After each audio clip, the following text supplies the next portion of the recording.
Bos OECD akui RI bisa libas IMF dan Uni Eropa. RI punya kekuatan besar.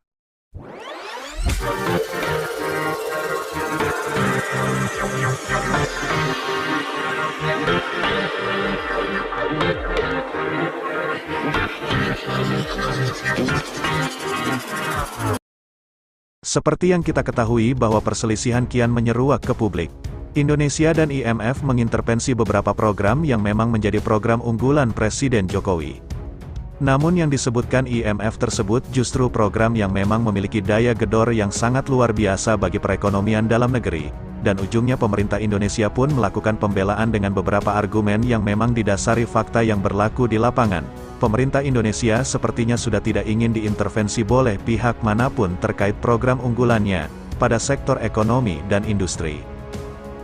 Bahkan pemerintah Indonesia telah melanjutkan ekspansinya dengan bergabung pada Aliansi Ekonomi Negara Maju yakni OECD.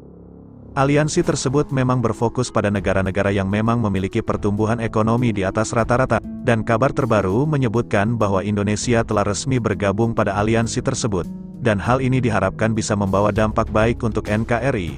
Pemerintahan Presiden Joko Widodo bersikukuh menjadikan Indonesia sebagai negara anggota Organization for Economic Cooperation and Development. Lantas, apa manfaatnya buat masyarakat Indonesia? Menteri Koordinator Bidang Perekonomian Airlangga Hartarto mengatakan, manfaat utama dari keanggotaan Indonesia di OECD adalah memperbaiki standar kebijakan ekonomi negara, sehingga mampu menjadi negara maju karena memang OECD selalu menerapkan standar regulasi atau standar-standar yang diterapkan. Itu seharusnya untuk kehidupan yang lebih baik, jadi untuk masyarakat yang lebih baik, kata Airlangga saat ditemui di kantornya. Seusai bertemu dengan Sekretaris Jenderal Organization for Economic Cooperation and Development dengan standar kebijakan itu, dia memastikan, manfaat kedua yang akan diterima bagi masyarakat adalah kenaikan pendapatan per kapita, sebab menurutnya, rata-rata pendapatan per kapita negara anggota OECD di atas $10.000, karena anggota OECD rata-rata di atas $10.000 dan Indonesia tahun depan diharapkan bisa mencapai $5.500, sehingga standar-standar yang diberlakukan di OECD menjadi benchmark dan best practices, ucap Airlangga. Balik lagi, kita kan dari $5.000 menjadi di atas $11.000, berarti kalau $11.000 rakyat akan semakin sejahtera. Airlangga memastikan, dengan keanggotaan Indonesia di OECD juga bisa membuat Indonesia lepas dari jebakan negara berpendapatan menengah atau middle income trap. Ditambah lagi menjadi peer support agar program pembangunan yang dilakukan di Indonesia bisa terjaga. Dan dalam tanda petik bisa dipastikan kita bisa lolos middle income trap, tuturnya. Selain itu, ia melanjutkan, keberadaan Indonesia di OECD juga mampu membuat daya tarik investasi ke dalam negeri makin besar. Ini dikarenakan OECD menjadi organisasi dunia yang bergengsi, standar-standarnya relatif antar negara standarnya sudah tinggi, dengan demikian investment flow akan lebih cepat, ungkapnya. Meski begitu, untuk menjadi anggota OECD bukanlah hal yang mudah. Berkaca dari pengalaman negara lain, Airlangga mengatakan, setidaknya butuh waktu 4-8 tahun, supaya bisa masuk ke dalam kategori negara maju.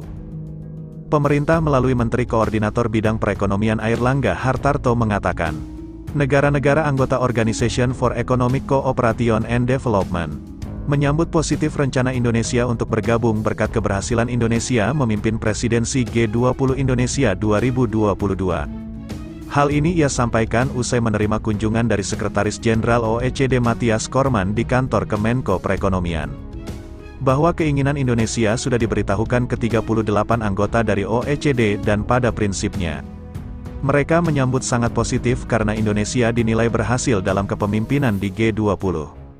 Dan sekarang Bapak Presiden memimpin ASEAN selain rekam jejak keberhasilan memimpin G20. Sambutan positif berdatangan karena di bawah kepemimpinan Presiden Joko Widodo, Indonesia dinilai mampu mengendalikan pandemi COVID-19 dengan baik. Pasalnya, selama pandemi, Indonesia berhasil mengendalikan virus COVID-19 sekaligus menjaga pertumbuhan ekonomi di atas 5%. Dan saat sekarang Pak Presiden Jokowi memimpin ASEAN. Dan di situ mereka melihat terkait COVID-19, dalam situasi COVID-19 ekonomi Indonesia tumbuh baik, tutur Airlangga. Ketua Umum DPP Partai Golkar ini mengatakan untuk bergabung menjadi anggota OECD membutuhkan waktu yang panjang, Bahkan bisa memakan waktu 4-8 tahun. Oleh karena itu, ia menyampaikan keanggotaan Indonesia tidak bisa diumumkan tahun ini.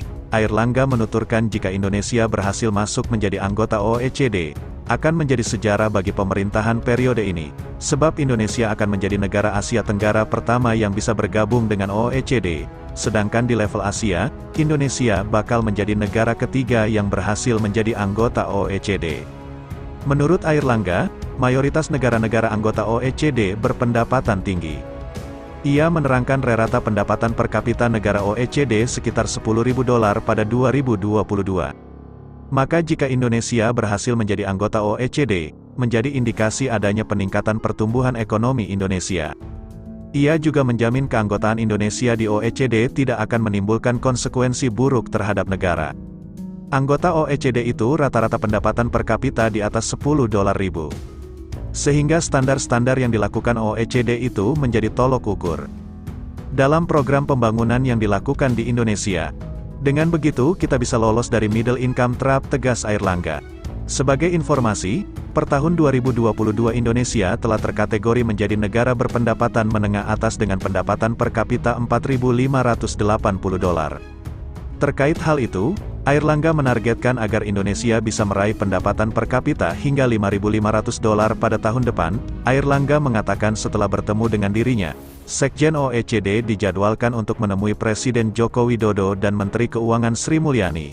Ia menerangkan pada pertemuan itu, Mathias Cormann akan menyiapkan peta jalan keanggotaan Indonesia di OECD.